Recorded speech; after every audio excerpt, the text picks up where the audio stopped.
যখন যখন এই পৃথিবীতে অধর্ম বেড়ে যাবে, পাপ বেড়ে যাবে, তখন জন আব্রাহাম অবতার রূপে এসে আসবে এই পৃথিবীতে এবং সবাইকে এক ধাসে পিটিয়ে আপনাকে অ্যাকশন শিখিয়ে দিয়ে তারপর এই পাপের বিনাশ করবে।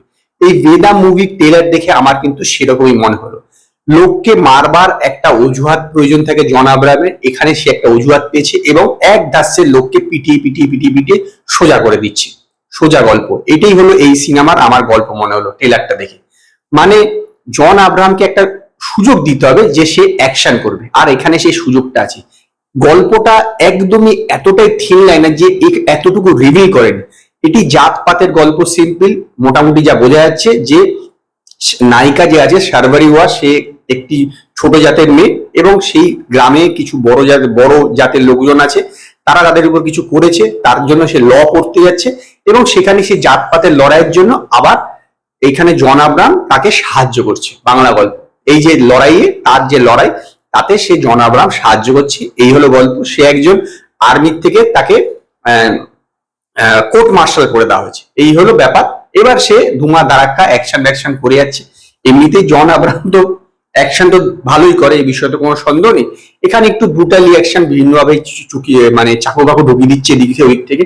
এছাড়া কিন্তু এই মুভিটার মধ্যে আমার মতে কিচ্ছু নেই, একদমই কিচ্ছু নেই। মানে মেকার্সরা তো রিভিলই করেনি গল্পটা সেরকম কিছু বলেও নি, তার কারণ থ্রিন লাইনার ঠিক আছে, আর শুধু সারাক্ষণ ধরে উল্টাপাল্টা অ্যাকশনই হয়ে যাচ্ছে। এইটাই আমি দেখলাম পুরো।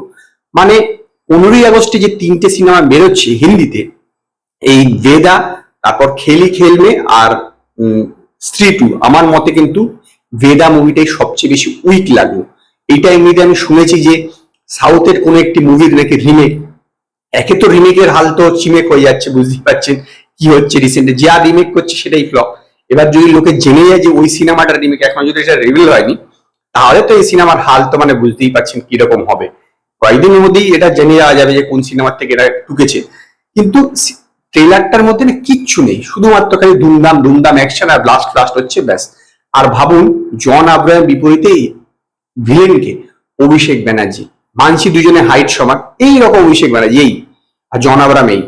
মানে অভিষেক ব্যানার্জিকে মেরে আবার জ্যান্ত করে, আবার মেরে আবার মানে মেয়েদের তারপর আবার জ্যান্ত করবে, তারপর আবার মেরে দেবে, এরকম ব্যাপার। মানে তুলে তুলে মারবে জন আব্রাহাম। যখন ফেস অফ হবে না, দেখবেন যে আমার একদমই মনে হবে যে লোকের একদমই ভালো লাগবে না যখনই ভিলেনের সঙ্গে ফেস অফটা হবে, আমার বিশ্বাস এটা।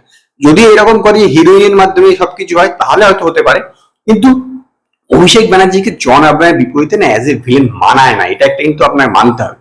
তো ওভারঅল ট্রেলারটার মধ্যে সেরকম কিছু নেই, জাস্ট একটা অ্যাকশন মুভি, আর কিচ্ছু না। নিখিল অ্যাডভানির সঙ্গে এটা তার বলে 4 নম্বর কাজ। এর আগে 3টে সিনেমা হিট হয়েছিল। এই সিনেমা যদি 70 কোটি টাকা কামিয়ে 50 থেকে 60 কোটি অনেকগুলোতে ছুটিয়েছে 15 আগস্টে, তাহলেই বিশাল হবে। আমার এই সিনেমার থেকে বিশেষ কিছু এক্সপেকটেশন অন্তত ট্রেলারটা দেখবার পর, এবং সেই কারণে আমি ভেদা মুভির ট্রেলারটাকে 5-এর মধ্যে 2 স্টার দেবো। যদি আপনারা এই ভেদা মুভির ট্রেলারটা দেখে থাকেন তো আপনারা আমার কমেন্টে জানাবেন আপনাদের এই ট্রেলারটা কিরকম লেগেছে। যদি আপনাদের এই ভিডিওটি পছন্দ হয়, ভিডিওটিকে লাইক করুন, কমেন্ট করুন, শেয়ার করুন, আর নতুন আপডেটের জন্য আমার চ্যানেলকে সাবস্ক্রাইব করুন।